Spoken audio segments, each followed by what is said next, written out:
नमस्ते। जब से मैंने देश के हित में बात की है, जिस तरह से मुझ पे अत्याचार किए जा रहे हैं, मेरा शोषण किया जा रहा है, वो सारा देश देख रहा है। गैर कानूनी तरीके से मेरा घर तोड़ दिया गया। किसानों के हित में बात करने के लिए हर दिन मुझ पे न जाने कितने केसेस डाले जा रहे हैं, यहाँ तक कि मुझ पे हंसने के लिए भी एक केस हुआ है। मेरी बहन जिन्होंने कोरोना काल के शुरुआत में रंगोली जी ने डॉक्टरों पे हुए अत्याचार के खिलाफ आवाज उठाई थी, उन पे भी केस हुआ। उस केस में मेरा नाम भी डाल दिया गया, जबकि उस वक्त मैं ट्विटर पे थी भी नहीं। अब ऐसा होता नहीं है, लेकिन ऐसा किया गया। जो हमारे ऑनरेबल चीफ जस्टिस जी हैं, उन्होंने उस चीज़ को रिजेक्ट भी किया और उन्होंने कहा कि ये केस का कोई तुक नहीं है।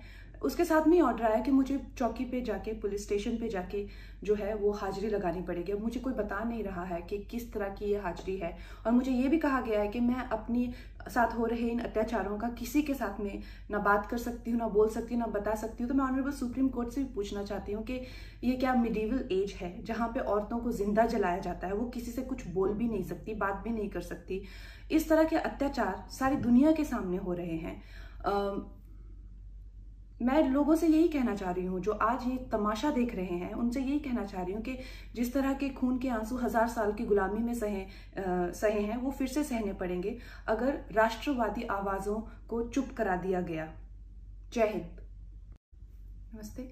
जब से मैंने देश के हित में बात की है, जिस तरह से मुझ पे अत्याचार किए जा रहे हैं, मेरा शोषण किया जा रहा है, वो सारा देश देख रहा है।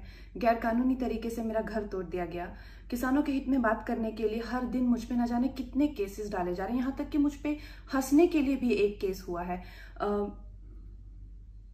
मेरी बहन जिन्होंने कोरोना काल के शुरुआत में रंगोली जी ने डॉक्टरों पे हुए अत्याचार के खिलाफ आवाज उठाई थी, उन पे भी केस हुआ। उस केस में मेरा नाम भी डाल दिया गया, जबकि उस वक्त मैं ट्विटर पे थी भी नहीं। अब ऐसा होता नहीं है, लेकिन ऐसा किया गया। जो हमारे ऑनरेबल चीफ जस्टिस जी हैं, उन्होंने उस चीज़ को रिजेक्ट भी किया और उन्होंने कहा कि ये केस का कोई तुक नहीं है।